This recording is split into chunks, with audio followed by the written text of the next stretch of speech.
Hi guys. We will back in Paris at 1919's. Versailles, a suburb west of Paris, June 28, 1919. The sun streams through the vast windows of the palace, illuminating the Hall of Mirrors. The air is thick with anticipation and the weight of global history.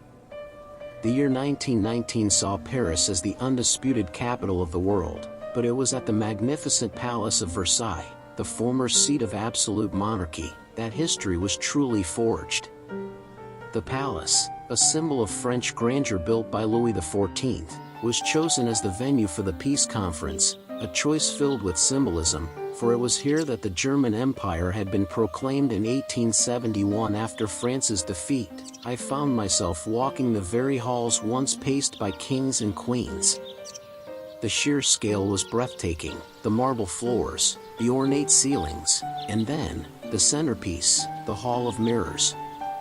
This iconic gallery, with its 357 mirrors reflecting the formal gardens outside, was transformed. The staff had worked tirelessly, covering the parquet floor with precious carpets and setting up a large, horseshoe-shaped table for the signatories. Benches lined the room for a world of observers and journalists. It was here, on June 28, exactly 5 years after an assassin's bullet sparked the war, that the final chapter of the conflict was written. The atmosphere was solemn, not celebratory. The Big Four leaders, Wilson, Clemenceau, Lloyd George, and Orlando, took their seats, their faces grim. The defeated German delegates, excluded from the months of prior negotiations, were then brought in. In a swift, 50-minute ceremony, the Treaty of Versailles was signed. The treaty imposed harsh penalties on Germany, blame for the war, loss of territory, massive reparations, and demilitarization. The Hall of Mirrors, usually a place of royal splendor and glittering balls, now bore witness to a pivotal moment of diplomacy and revenge. The silence in the room was deafening, a sharp contrast to the cheers in the streets of Paris.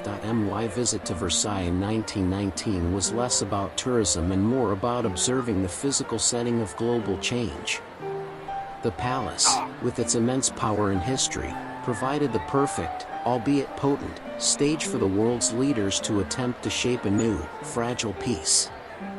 The decisions made in that mirrored hall would forever echo through history, a powerful reminder of the delicate balance of power and the complex search for peace after total war.